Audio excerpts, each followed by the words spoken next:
Hola, soy Ana y esto es Leer aquí ahora.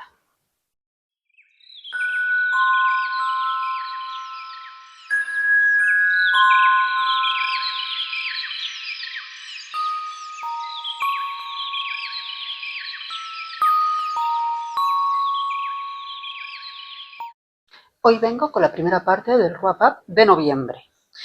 Son 16 libros los que he leído este mes. Sí, me ha ido bastante bien. Entonces, ¿qué? Pues voy a hacer 8 libros en este wrap-up y 8 libros la semana que viene. Porque si os cuento 16 libros, estamos aquí más de una hora y no es cuestión. Entonces, sin más preámbulos, me voy a poner con ello.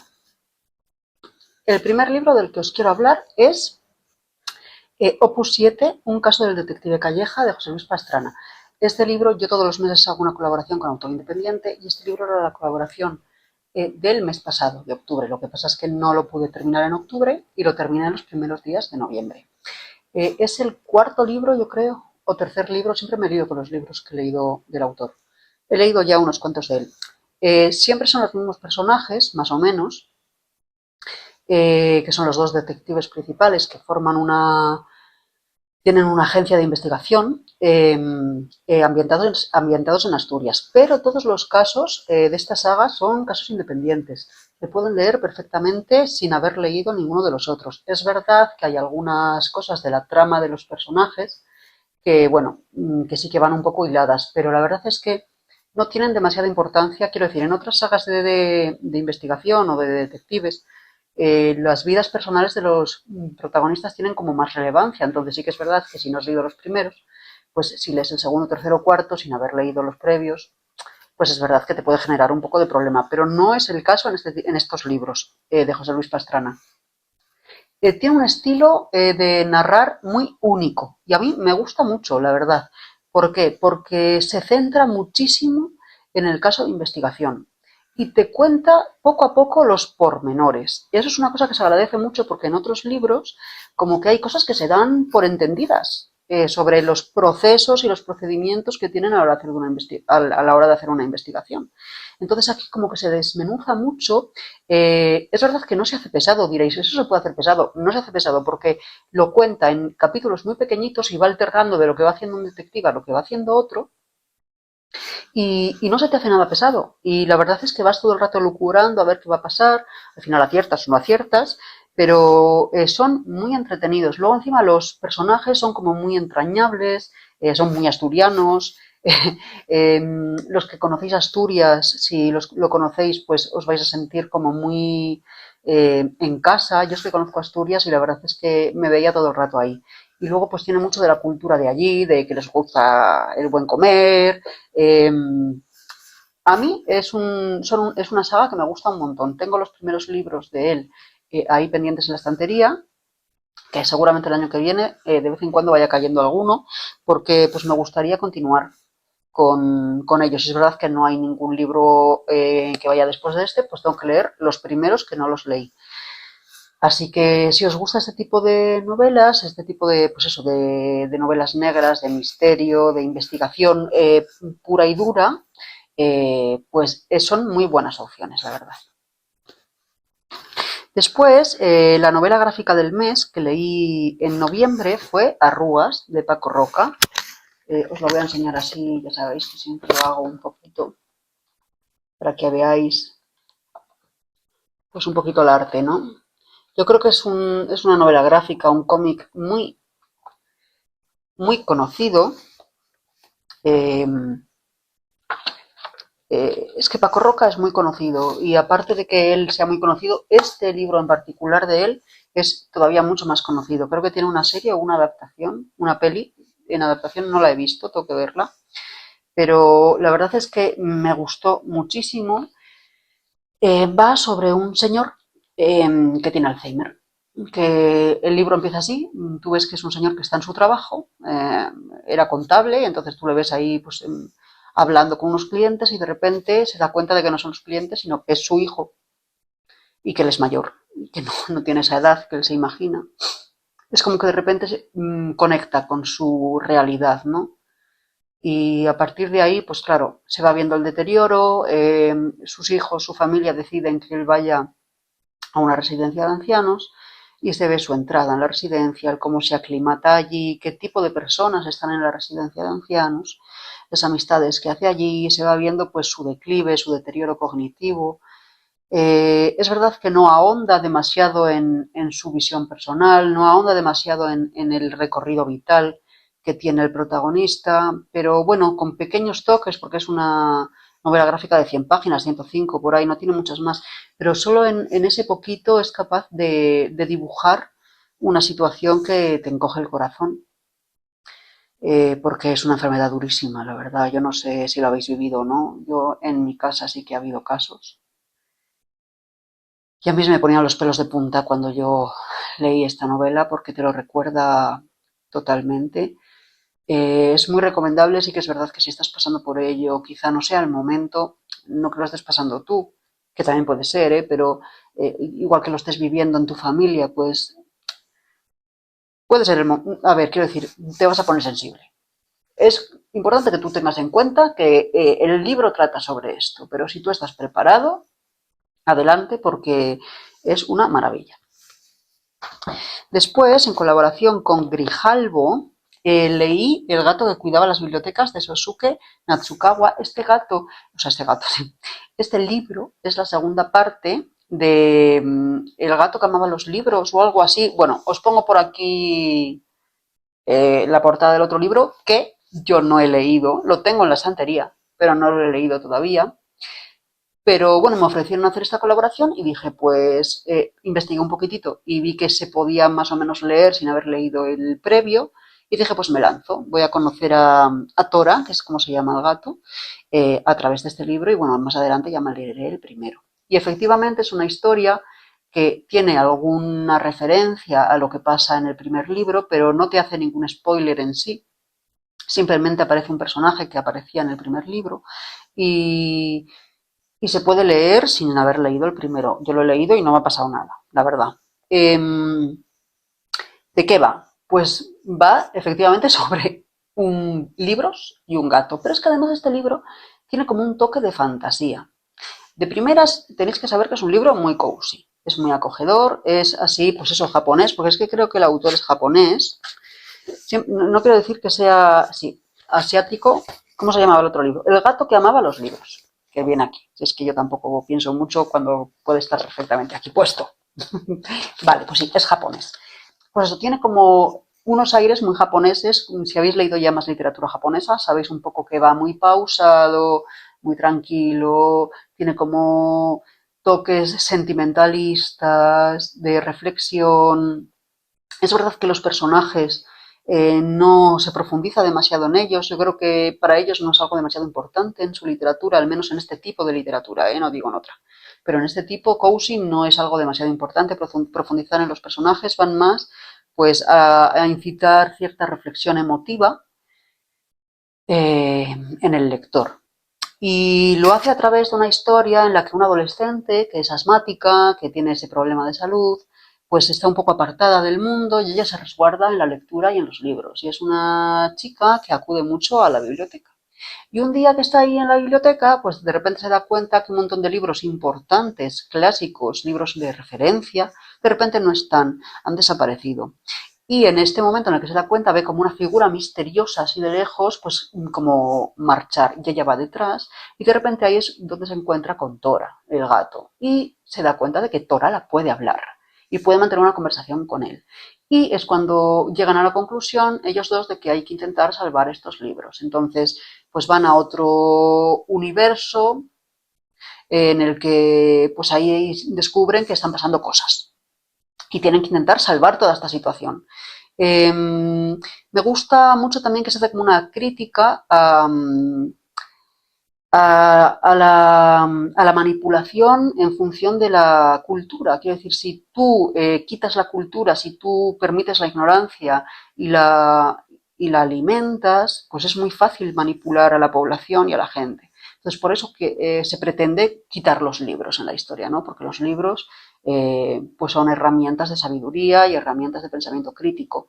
Entonces, si tú eliminas eso, pues haces que la población sea mucho más mansa y sea mucho más manejable. Entonces, me gusta mucho eso, ese mensaje, aparte de que sea un libro que habla de gatos, sea cozy y tal, que eso son cosas que siempre gustan, o bueno, en general gustan, a mí también, pero el mensaje que tiene este libro eh, tiene cierta profundidad y es algo que merece mucho la pena. Aparte tiene ese toque de fantasía que yo creo que le favorece mucho.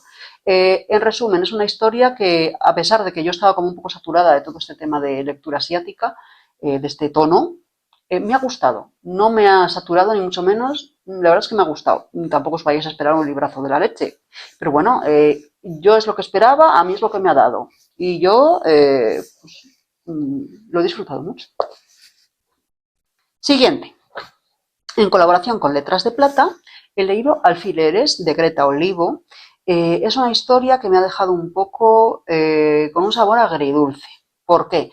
Es un libro que trata sobre una chica adolescente que tiene retinosis pigmentaria. Es una enfermedad que va, pues, es degenerativa y hace que te acabes quedando ciego, en la que vas perdiendo visión. Entonces es una premisa que a mí me parece muy potente, sobre la que nunca había leído, lo que es una degeneración ocular, me parece, porque no es lo mismo nacer ciego que nacer viendo y poco a poco ir perdiendo la vista. Entonces, a mí me parece una historia que podría tener mucho gancho, ¿de acuerdo? ¿Qué pasa? Que creo que se desaprovecha un poquitín. Ahonda más en el tema de la adolescencia de la chica, que evidentemente es una chica adolescente, entonces te va contando mucho de su adolescencia, de su proceso adolescente, pero como que se me ha quedado corto en la dramatización. Quiero decir, a mí me parece que quedarse ciego tiene que ser un drama tremendo. Es así.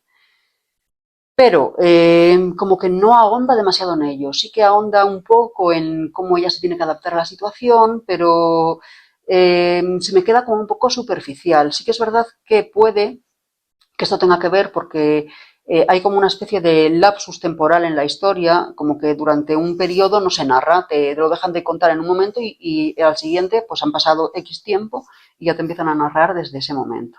Entonces, ese momento intermedio es como que queda vacío y es ahí quizá donde más dramatismo pudiese haber. Entonces, eso es cierto que mirando esa contextualización pues puedes entender que falte drama. Pero es verdad que tú lo miras desde fuera y es como que se te queda corto, te falta algo. También es verdad que yo todo esto lo hablé por Instagram y lo subí en historias y una chica me escribió y me dijo que ella trabajaba con enfermos de esta enfermedad y dicen que efectivamente te vas adaptando a ello muy paulatinamente porque como es progresivo, pues al final no es tan dramático. Entonces ahí pues mi perspectiva cambió un poco y dije, oye, pues igual soy yo la que está equivocada y en realidad la historia sí que da el cariz que tiene que dar. No lo sé, porque como no lo he vivido, no lo sé. Sí que es verdad que a nivel de psicología, pues bueno, yo puedo conocer más por la profesión que tengo, pero como no conozco este caso particular, tampoco puedo decir que no esté bien reflejado. Aún así, la experiencia subjetiva que yo tuve como lectora también es válida y mi experiencia subjetiva es que faltó ese toque de profundidad y también faltó un poco el ver qué es lo que, cómo afectaba a su contexto cercano. Sí que es verdad que es un libro que está narrado por ella, por la adolescente, y entonces, claro, no ves la perspectiva de otros, pero creo que podría haberle dado un buen toque, conocer un poco, pues eso, cómo ve la situación su familia, sus amigos. La verdad es que aparte de que me pudiese quedar un poco fría en la lectura, es verdad que a posteriori es un libro que me ha hecho reflexionar mucho y es algo que se lo valoro muy positivamente. Así que si os llama la atención el tema, yo os sugiero que le deis una oportunidad. Después otro libro que he leído es, en colaboración con la Alianza de Novelas, Mejor cerca del agua, de Paula Babot. ¿Cómo he disfrutado esta novela? Me ha gustado muchísimo, muchísimo, de verdad, mucho, mucho. ¿De qué va? Pues va de una chica que huye, como quien dice, de una relación tóxica. Y entonces marcha de España y se va fuera y empieza allí a descubrir eh, un nuevo entorno, a rehacer su vida. Empieza a explorar relaciones sentimentales, etcétera, etcétera. Pero claro, esa sombra que tiene es alargada. Las relaciones tóxicas suelen tener sombras alargadas. Y en el libro se refleja pues la influencia que puede tener. Creo que está muy bien llevado. La autora es una autora muy joven que tiene una forma de narrar brutal. De verdad, es muy intimista, muy introspectiva. Se lee rápido porque los capítulos son muy cortos, pero a la vez es que te da como punzadas en el interior, porque es que tiene una forma de narrar tan directa, tan emotiva, tan trascendente, que te quedas impactado.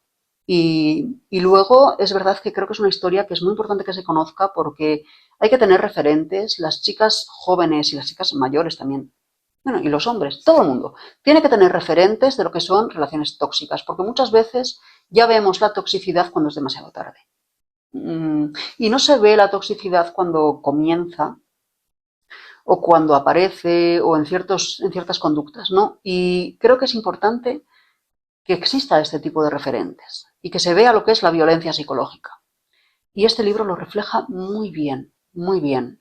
Quieres abrazar a Creta, que es la protagonista, todo el rato, porque es una chica que es luz. Y al final Milo, que es la otra parte de la pareja, es como un agujero negro. Y que la consume y consume todo lo que está alrededor. Se me pone la piel de gallina, de verdad, cuando pienso en ella y es una historia que recomendaré durante mucho tiempo. Me parece brillante, la verdad. Para ser su primera novela es brillante. Por otro lado, también leí Señoras de Rojo sobre fondo gris de Miguel Delibes. Es un libro súper corto. Mirad, es que es muy cortito. ¿Cuántas páginas eran? ¿120 o así? Sí, no, 130. ¿Y de qué va? Pues es una oda a su esposa. Al final va de, pues eso, es como un diario personal en el que se va contando a tus hijos, es un señor que cuenta a sus hijos cómo conoció a su mujer, qué significó ella en su vida, cómo fue evolucionando su relación y al final qué pasa, que su mujer enferma y acaba muriendo.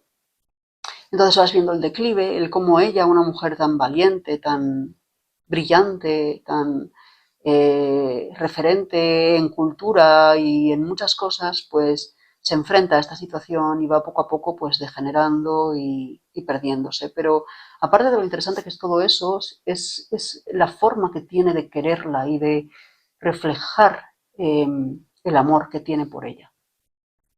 Es cortito, pero yo no recomiendo leerlo rápido porque se te encoge el estómago al leerlo. Es increíble cómo en tan pocas palabras se puede expresar tanto sentimiento. Yo no había leído al autor y desde luego va a ser el principio porque tengo que continuar, tengo que leer El Camino, tengo que leer 5 horas con Mario, tengo que leer varias de sus novelas, que iré poco a poco, no sé si será el año que viene, cuándo será, todavía espero que me quede mucha vida para poder leer mucho más y, y desde luego es un autor al que voy a seguir explorando. Yo, si no habéis empezado a leer al autor nunca, como me pasaba a mí, os recomiendo empezar con este libro que es muy cortito, por su longitud se lee muy deprisa y te permite ver su forma de escribir y también lo hondo que puede calar su obra, ¿no? Así que es lo que os puedo decir de él. Luego, más libros, me quedan 2 por hablar de ellos. Soy francesa de Irene Nemirovsky. Wow. A ver, este libro ella lo escribió, se quedó inacabado. Se quedó inacabado porque iba a tener 5 partes este libro. Tenemos 2, una solo con notas y las otras 2 últimas no se escribieron. ¿Por qué? Porque los nazis la cogieron y la llevaron a Auschwitz y ella murió. Entonces aquí se narra pues la ocupación francesa y se ve pues como diferentes personas en la primera parte de diferentes profesiones pues tienen que huir de su vida habitual y tienen que marchar rápido porque claro, llegan los nazis y empiezan los ataques, etcétera, etcétera. Entonces ves cómo toda esta situación puede corromper una vida, cómo huyen todos. Después tiene una segunda parte en la que ya se ve más las relaciones con unos personajes más fijos, porque la primera parte son como muchos personajes dispersos y en la segunda parte ya hay como una trama más de relaciones interpersonales entre ellos. Está muy bien porque pone encima de la mesa pues eh, situaciones de diferentes personajes de diferentes perspectivas. Y qué bien escrito está, porque realmente esto está muy poco revisado y es increíble lo bien escrito que está. Yo no había leído nada de esta autora y es que escribe de una manera tan delicada, escribía, vaya, de una manera tan delicada, pero con tanta fuerza. Es verdad que a mí la temática de Segunda Guerra Mundial personalmente me satura. Es decir, yo hace mucho tiempo me gustaba, pero es verdad que me he saturado. Quizá es que haya visto muchas películas, he leído ya muchos libros con esta temática y llega un momento en que dices, no más. Cualquier libro que leo de esta temática ya es como que entro revirada porque no me apetece. Diréis, ¿por qué lo has leído? Pues porque todo el mundo hablaba también de él, que yo quería darle una oportunidad y quería leer a la autora en esta novela. Porque es muy significativa, por lo que os he dicho todo antes, ¿no? Pero es verdad que la temática a mí personalmente me juega una mala pasada. Por eso la puntuación que yo le puedo dar a nivel subjetivo es más baja porque a mí al final no me ha calado o no me ha gustado como un libro de 5 estrellas, porque no es una temática que yo disfrute como para dar 5 estrellas. Entonces, sí, si no fuese así, es un libro que para mí tendría 5 estrellas. A nivel de calidad literaria, objetivamente es un libro de 5 estrellas, ¿de acuerdo? Pero yo os hablo que para mí son 4 estrellas por lo que os estoy contando. Cada uno tiene sus gustos, cada uno tiene su recorrido personal con la lectura, etcétera, etcétera. Y aunque crea que es un libro de 5 estrellas, para mí es un libro de 4 estrellas. Aún así, creo que todo el mundo se lo tiene que leer, todo el mundo le tiene que dar una oportunidad porque, brava. Y por último, en este vídeo, os traigo uy, Intermezzo de Sally Rooney. Para mí, de forma subjetiva, es la mejor lectura del mes. Es una de mis autoras favoritas, lo he leído en colaboración con Random House, que me siento súper afortunada de que me lo hayan enviado, porque es una de mis autoras favoritas. Estaba deseando leerlo, quizás sea la novedad de este año, quizá, que más ganas yo tenía de leer, porque adoro a Sally Rooney y estaba deseando ver qué nos traía con esta historia. Y es que me ha encantado. Es el libro de ella, tiene 4 libros, que más me ha gustado. Con diferencia, además, ¿eh? Creo que ha dado como un salto en su forma de escribir a nivel de madurez. Tiene como una escritura, o este libro al menos me da la impresión de ser un poco más adulto. Es una escritora que eh, es capaz de describir muy bien a los personajes, de contar cómo es la psicología de los personajes, de meterse en su piel, el recorrido que tienen, y no solo habla muy bien de lo intrapsicológico, sino también habla muy bien de lo inter, de la relación entre las personas. Y es verdad que es un libro que parece que va a hablar de duelo, porque todo empieza cuando a 2 hermanos se les muere su padre, y entonces el libro narra las visiones de un capítulo, te habla el hermano mayor, otro capítulo te habla el hermano pequeño y van intercalándose. Entonces vas viendo la historia de vida de los 2 hermanos y parece que va a ser un libro en el que penen sobre el duelo y lo pasen mal. No va de eso. A mi manera de ver va de cómo se relacionan entre ellos a raíz de esta situación, de su relación como hermanos y luego de las relaciones personales que tienen ellos con el mundo, con otras personas, a nivel de relación sentimental, porque el hermano mayor pues está ahí como en un vaivén entre 2 mujeres y luego el hermano pequeño que está dentro del espectro autista y es muy interesante ver cómo está dentro del espectro, cómo está narrado, porque es un grado bajito dentro del espectro, pero está muy bien reflejado, aunque en ningún momento se diga que este chico es TEA, pero es que lo es. Y está muy bien reflejado cómo ese chico tan rígido, tan metódico, con intereses tan restringidos, es capaz de abrirse a una relación sentimental con una mujer más mayor que él. Y luego cómo se relacionan entre ellos como hermanos. Y es que está tan bien escrito, tiene una forma de narrar tan particular, que de verdad, es verdad que no encaja con todo el mundo. O sea, no todo el mundo quiere y ama a Sally Rooney. Suelen ser personajes un poco pedantes, en este caso, bueno, son bastante particulares, pero es verdad que no todo el mundo encaja con ella. pero yo resueno mucho con ella, a mí me encanta y es que este libro me ha encantado. Está diciendo Marco, mamá, por ahí. ¿Lo ves? Bueno, ya voy. 5 estrellas. Para mí, lo mejor del mes. Una vez contado esto, que mi hijo me reclama, os digo, me gusta si os ha gustado, no me gusta si no os ha gustado. Comentad, que os contesto, me ayudáis a crecer, a mí me gusta, porque interaccionamos. Os dejo ahí mis redes sociales. En Instagram subo reseñas, sorteos, stories muy a menudo. Podéis hablar conmigo en mensaje directo. También he abierto ya tenía un club de lectura, pero ahora lo he abierto a más gente. Entonces, si queréis, pues me podéis escribir y podéis entrar allí para leer de vez en cuando entre nosotros algunas de las lecturas que yo hago en el mes. Y bueno, yo creo que ya está. Gracias por verme. Ya sabéis, todos los domingos a las 10. Nos vemos la próxima semana.